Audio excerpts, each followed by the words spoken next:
No niin, tervetuloa Verkkoliven pariin. Täällä ollaan ykkösverkkoa nostamassa jälleen kerran. Kelisolo, onpas vaikea sana. Keliolosuhde käy keväiseksi. Katsotaan kauanko uskalletaan Markun kanssa verkkoja vielä pitää, mutta ruvetaan nostelemaan. Onpas erikoinen. Alapaula tulee tossa yhdessä mytyssä.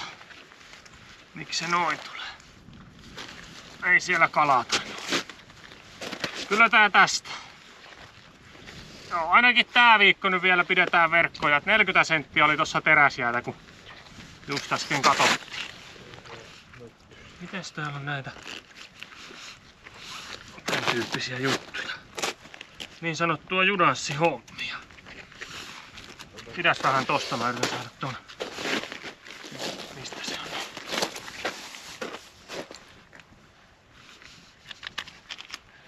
No. Miskö se nyt sinne pohjaan? No. Ei tässä ollut mitään. Kakkosverkonkin sai vihdoin siivottua, kun semmonen 3 tuntia siihen meni kaikille. Pikkusen piti kynsisaksia nää. Ei se näköjään.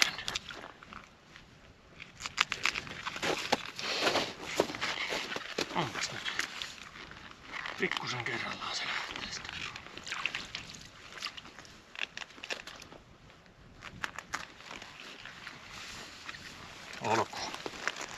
Olkoon menneeksi. Jatketaan tässä. Siinä on verkon pää ja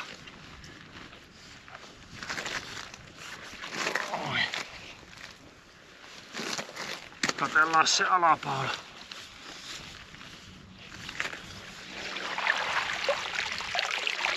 Ei ollut siellä mitään. Jatketaan kakkosverkon parissa. No niin, ja hyökätään kakkosverkon kimppuun. Tämähän on tainnutkin olla meidän kalavarmin verkko tähän asti. Katsotaan miten tällä kertaa. Painavalta ainakin tuntuu, mutta sehän ei tarkoita mitään muuta kuin miehen heikkoutta.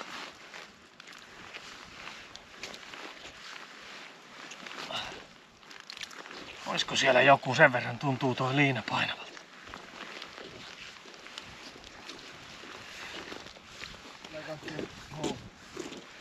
Mitäs sieltä tulee kupliakin? Kupliakin tuolta.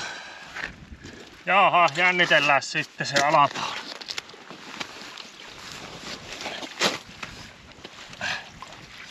On siellä yksi kuhendaali, Se on 4-vitonen. Katsotaan vielä uudemman kerran.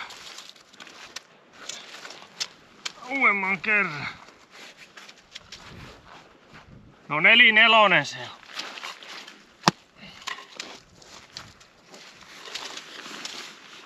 Sellainen pikkukuha.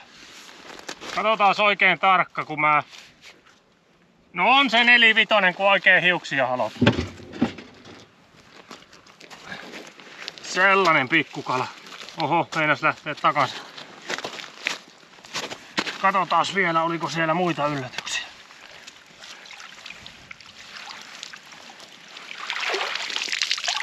Ei ollut. No. Tasaisen tappavasti se yhtä kalaa antaa tää kakkosverkko. Ei tultu turhan takia jälleen kerran. Op. Markkuhan oli hätäinen. Ota Markku hetki. Silviisi. 1 ja 2 katsottu ja 1 kuha jäällä. Ihan jees. Palataan kohta 3 ja 4 parissa. No niin, tästä 3-verkosta me toivotaan yhtä kalaa, kun tää ei ole vielä kaloja antanut meille. Tänne vaihdettiin se uusi verkko. Katsotaan, olisiko tänne nyt uinut jotain. Kyllä tää on tyhjää pyytänyt.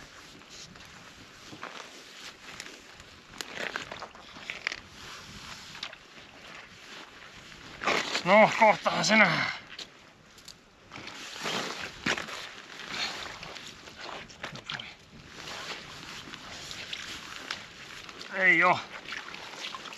Ei oo mitään. Aina se tulee tää naru tohon tielle. Joo, laitetaan takaisin pyytään ja toivotaan, että jos se tämän kauden aikana vielä jotain antaisi. Ei muuta kuin siirrytään viimeisen verkon pariin, eli nelosverkon pariin. No niin, vaihdellaan tähän nelosverkon paikalle vielä selvitetty verkko, niin nostetaan tää kutonen pois täältä. Ja selvitellään tää ja katsotaan pääseekö tää vielä pyytämään sitten vai ei. Jaha, siitä se lähtee sitten. Kommentoikaa tähän video alle, jos haluatte, että mä teen verkon selvityksistä video. Että millä tyylillä mä sen teen. Mähän käsittelen näitä tällä köysitekniikalla, eli ylä- ja alapaula yhtä kertaa. Voin tehdä siitä video, jos joku välttämättä haluaa. Täällä taida kalaakaan olla. Siinä on se mytty ainakin. Yksi mytty. Loppupäähän tästä on yleensä meitä yllättänyt, mutta tällä kertaa ei kyllä yllätä, on sen verran köykäinen jo. Joo. No niin.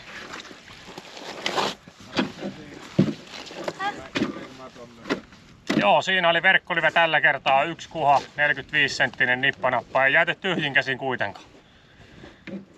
Jännityksellä otetaan kauan kun kausi vielä jatkuu. Palataan videossa ja kommentoikaa jos haluatte se verkkojen selvitysvideo. Moro!